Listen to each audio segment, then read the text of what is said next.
करें कि धार के भोजशाला में हो रहे एएसआई के सर्वे पर रोक लगाने को लेकर मुस्लिम पक्ष को झटका लगा है। मुस्लिम पक्ष की याचिका पर सुप्रीम कोर्ट से इनकार कर दिया गया। सुप्रीम कोर्ट ने कहा कि हम इस मामले में अभी कोई आदेश जारी नहीं करेंगे। मुस्लिम पक्ष सर्वे पर तत्काल रोक लगाने की मांग कर रहा था। आपको बता दें कि धार के भोजशाला में आज से सर्वे का काम जारी और सर्वे में मुस्लिम पक्ष शामिल नहीं हुआ है, जबकि सभी पक्षों को पहले ही कोर्ट के द्वारा नोटिस भेजा जा चुका है। इतना ही नहीं, जिला प्रशासन ने भी मुस्लिम पक्ष को सर्वे शुरू होने के पहले इसकी जानकारी दी थी।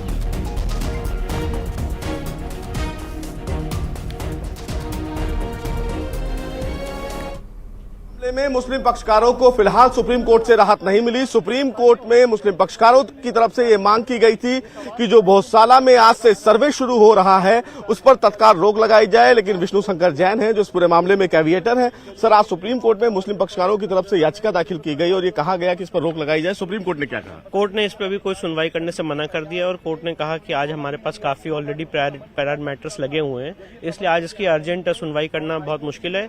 और मैं ये बताना चाहता हूँ, एएसआई द्वारा सर्वे किया जा रहा है। एएसआई के सर्वे में कभी किसी को कोई क्षति नहीं पहुंचती है और ये मॉन्यूमेंट एएसआई प्रोटेक्टेड मॉन्यूमेंट है, तो क्षति का सवाल ही नहीं आता है।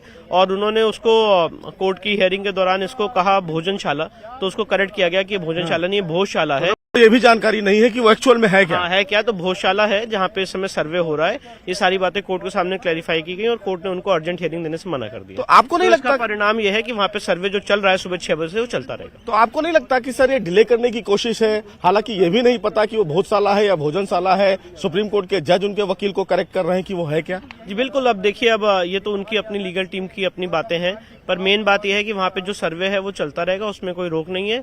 और मुझे लगता है जब सर्वे होगा तो बहुत सारी बातें उभर के सामने आएंगी। ठीक है, निश्चित रूप से कहीं ना कहीं एक बड़ी राहत फिलहाल हिंदू पक्षकारों को। हालांकि सुप्रीम कोर्ट ने मुस्लिम पक्षकारों को किसी भी तरीके से राहत देने से मना कर दिया है और ये अपने आप में एक बड़ी खबर है, क्योंकि सर्वे पर फिलहाल रोक लगाने से सुप्रीम कोर्ट ने मना कर दिया है।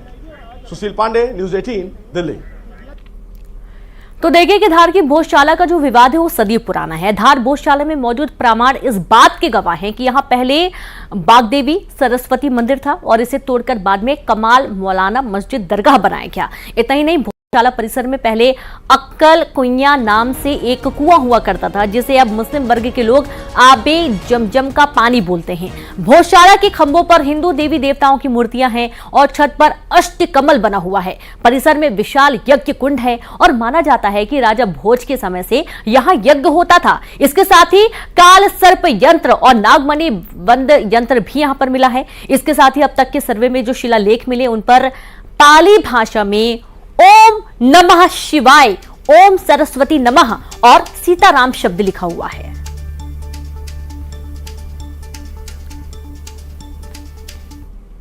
फिर से एएसआई सर्वे शुरू हो चुका है, लेकिन विवाद की शुरुआत कहां से होती है? भोजशाला में विवाद शुरू कराया है सरकारों ने। सरकारों का रुख कभी भी भोजशाला को लेकर एक मत नहीं रहा। पुरातत्व विभाग ने भी इसको कभी तो मस्जिद माना, कभी इसको मंदिर माना। उसके कारण विवाद का कभी भी हल नहीं हुआ।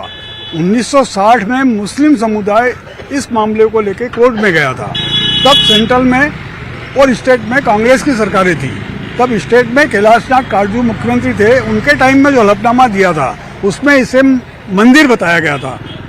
राजा भोज द्वारा निर्मित सरस्वती पाठशाला बताया गया था। अच्छा। और उसके बाद 97 में जब बीजेपी की सरकार थी अटल बिहारी की, तब यहाँ के एक सामाजिक कार्यकर्ता विमल गोदा कोर्ट में गए थे। तब अटल बिहारी की सरकार में संस्कृति मंत्री जगमोहन थे, उन्होंने इसे मस्जिद बता दिया था। तो उसके बाद उनको याचिका वापस लेना पड़ी।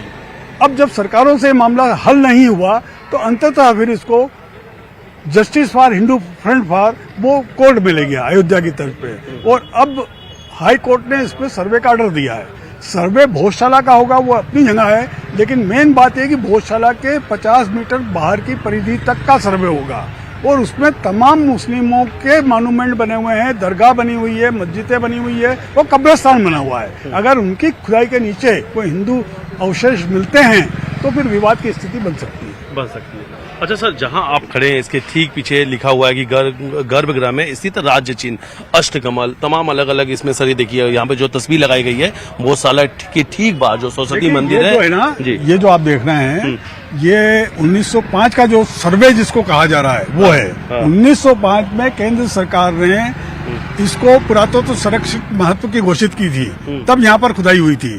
तब उसमें 2 चीजें मेन निकली थी, एक तो सरस्वती प्रतिमा खंडित अवस्था में आड़ी पड़ी हुई थी, और दूसरी बात एक पाली भाषा में एक शिलालेख था जिसको परिजात मंजरी कहा जाता है, जिसमें किसी युद्ध में विजय का वर्णन किया हुआ था। अच्छा, तो ये 2 उस समय निकले थे। अच्छा, तो ये संस्कृत काल सर्प यंत्र भी ये सब अंदर खम्भों में है। खम्भों में, अंदर खम्भों में काल सर्प यंत्र है। चौखट पर ये शिल्पकारी की गई है। सीताराम मामले में इतिहासकार भी एकमत हैं कि यह मस्जिद नहीं है, इसे हिंदू मंदिर को तोड़ के ही बनाया गया है। बिल्कुल, इतिहासकार इस बात को मानते हैं, क्योंकि ये जो प्रमाण है, ये साक्ष्य है, ये इस बात के गवाह हैं। ये हिंदू मलबा है। ये हिंदू मलबा है। और ये जो तस्वीर लगाई है, ये सब कुछ वहाँ के दीवारों पे मौजूद है। यानी जब ये जांच शुरू हुई है तो ये दीवारें सच बताएंगे। ये सारे चित्र और वीडियोग्राफी हाई कोर्ट में एडमिट की गई है। और उसी को मेन आधार माना। उसी को मेन आधार बनाया। बिल्कुल। और इसमें 2 चीजें रह गई है। एक तो जो महाराष्ट्र थे भोज, उनके टाइम में कुएं का निर्माण किया गया था। उसको अक्कल कुई कहते थे, ज्ञान व्यापी कूप। उसका पानी पीने से लोग बुद्धिमान हो जाते थे। अच्छा, वो पहले भोजशाला के बाहर आने जाने वालों को दिखता था, पर कुछ सालों से मस्जिद कमेटी ने एक बाउंड्री वाल बना ली, मेन गेट बना लिया, वो अंदर ले गए और उसको अब इन्होंने मुस्लिम रूप दे दिया और आबे जमजम का रूप दे दिया। जो मक्का मदीना में एक पवित्र पानी माना जाता है आबे जमजम, उसका मान के यहाँ पर विक्रय चालू कर दिया। न्यूज टीम की ये एक्सक्लूसिव रिपोर्ट है जिसमें हम आपको समझाने का प्रयास कर रहे हैं। हम आपको एक एक तस्वीर से समझाने का प्रयास कर रहे हैं और एक एक तस्वीर से समझा रहे हैं कि आखिर भोजशाला के अंदर क्या कुछ साक्ष्य के तौर पर अभी भी मौजूद है, जिसे सबसे बड़ा आधार माना गया कि यहाँ पर एक समय था जब यहाँ पर सरस्वती मंदिर थी। और वो तस्वीर के माध्यम से हमने समझाने का प्रयास भी किया। हमारे साथ में जो यहाँ के एक वरिष्ठ पत्रकार थे, उन्होंने बड़ी बारीकियों से समझाया कि आखिर वो क्या बिंदु है जिस बिंदु पर यह माना जाता है कि भोजशाला में जो मंदिर बनाई गई थी वो मां सरस्वती की है। हालांकि अब एसआई सर्वे शुरू हो चुका है और सब कुछ जो साक्ष्य मौजूद है उसके आधार पर इसकी एक बड़ी रिपोर्ट भी सौंपी जाएगी। वीडियो जर्नलिस्ट डले साथ मिथिलेश गुप्ता, न्यूज 18 धार। इंदौर के बावड़ी हादसे में 2 लोगों की गिरफ्तारी हुई है। पुलिस ने 2 आरोपियों को गिरफ्तार कर लिया। करीब 1 साल बाद हुई 2 लोगों की गिरफ्तारी। 30 मार्च 2023 को हुआ था बावड़ी हादसा। 36 लोगों की बावड़ी में गिरने से मौत हुई थी। बलेश्वर महादेव मंदिर में राम नवमी के दिन यह हादसा हुआ था। बड़ी खबर आपको दे रहे हैं, इंदौर के बावड़ी हादसे में 2 लोगों की गिरफ्तारी हो चुकी है। तो बलेश्वर महादेव मंदिर में बड़ा हादसा हुआ था और बावड़ी गिरने की वजह से हादसे में कई लोग जख्मी हो गए थे, जान भी चली गई थी। 2 आरोपियों को इसके चलते पुलिस ने अब गिरफ्तार कर लिया है।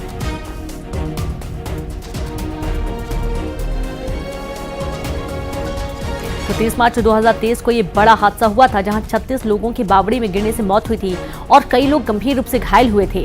बलेश्वर महादेव मंदिर में यह हादसा हुआ था जहां बावड़ी गिरने की वजह से अफरा तफरी का माहौल रहा और करीब 1 साल बाद 2 लोगों को गिरफ्तार किया गया। संवाददाता मिथिलेश जुड़ गए। मिथिलेश, तकरीबन 1 साल का वक्त हो चुका है और अब 2 लोगों की गिरफ्तारी, कैसे इस पूरी कार्रवाई को अंजाम दिया गया?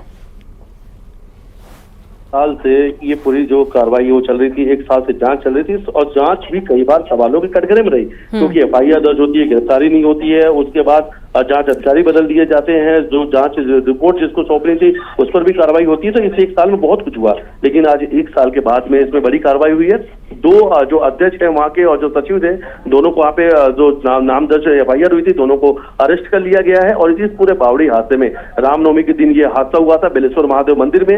इंदौर के कृष्ण नगर में हादसा हुआ था और उस हादसे में 36 बेगुनाह लोगों की जांच ली गई थी। तब लंबे समय से पूरा मामला जो है लंबित था, इस पे पूरे मामले में जांच चली थी, लेकिन एक बड़ी कार्रवाई करते हुए अब इन 2 आरोपियों को गिरफ्तार कर लिया। हालांकि जो इस पक्ष के जो लोग थे, जो जांच की बात कर रहे थे, वो इस गिरफ्तारी के बाद से कहीं ना कहीं खुश नजर आ रहे हैं, लेकिन लंबा समय बीता है, 1 साल का वक्त गुजर जाने के बाद में गिरफ्तारी हुई। ये सबसे बड़ा सवाल भी उठता है और इस सवाल को लेकर कई बार जब पूछा भी गया तो उस वक्त में सिर्फ कार्रवाई के नाम पर 1-2 लोगों पर सस्पेंड किया गया, लाइन अटैच किया गया, तमाम इस प्रकार कार्रवाई हुई थी, लेकिन आरोपियों की गिरफ्तारी नहीं हो पा रही थी। उस वक्त राजनीतिक संरक्षण की बात भी आ रही थी कि राजनीतिक संरक्षण मिला हुआ दबाव है, इसलिए ये गिरफ्तारी नहीं हो रही है। हालांकि अब 2 आरोपी गिरफ्तार हो चुकी है, शायद इसके बाद और भी बड़ी कुछ गिरफ्तारी हो सकती है। जी बिल्कुल, बहुत शुक्रिया आपका तमाम जानकारी के लिए मिथिलेश। तो अभी और भी कुछ लोगों की गिरफ्तारी होना बाकी है। पुलिस लगातार कार्रवाई में जुटी हुई है। 2 लोगों को गिरफ्तार किया जा चुका है। और अब बात करेंगे इंदौर से एक और बड़ी खबर की। आज सुबह उस समय सनसनी फैल गई जब बाइक से जा रहे एक युवक को बाइक सवार ने 2 बदमाशों ने पीछे से गोली मार दी। जी हां, गंभीर हालत में घायल को अस्पताल भर्ती किया गया है। अंबाई अस्पताल में इलाज जारी है। पीड़ित चोइथराम सब्जी मंडी में काम करता है और दीपक नागर का रहने वाला है। गोली लगते ही वह गिर पड़ा। मौके पर मौजूद लोगों ने पुलिस को सूचना देने के साथ ही उसे इलाज के लिए तुरंत नजदीकी हॉस्पिटल पहुंचाया। इसके बाद उसे अंबाई अस्पताल रेफर किया गया। बताया जा रहा है कि जिस स्थान पर गोलीकांड हुआ उससे चंद कदम दूर ही पुलिस चौकी है, लेकिन वहां कभी भी पुलिसकर्मी मौजूद नहीं रहते। फिलहाल घायल की स्थिति जानने डीसीपी अंबाई हॉस्पिटल पहुंचे और मामले की जानकारी ली गई। संवाददाता मिथिलेश जुड़ गए। मिथिलेश, एक युवक को दिन दहाड़े गोली मार दी गई, पूरा मामला बताएं, क्या कुछ कारण है इस गोलीकांड के और कौन है आरोपी?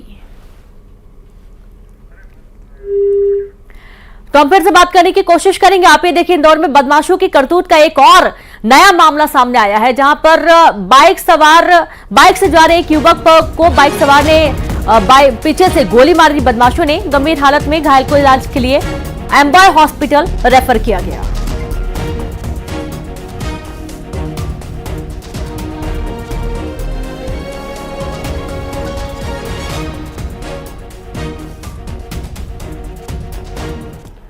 अपने घर से निकलते हैं श्रद्धा कॉलोनी से, और उसके बाद में एक जो मंडी है उसमें हमाली करने जाते हैं। आज भी रोजाना की तरह सुबह 7:30 पौने 8 बजे निकले हैं और गोपुर चौराहे के पास में इनके पैरेलल कोई बाइक से 2 बाइक सवार थे। उन्होंने पास में आके इनको फायर किया है। पीछे पीठ से गोली लगी है और अभी जो कंडीशन है स्टेबल है, डॉक्टर से इलाज कर रहे हैं, बाकी इन्वेस्टिगेशन चल रही हैं। और चलिए अब देखेंगे तेज अंदाज में 20 बड़ी खबरें। भोजशाला सर्वे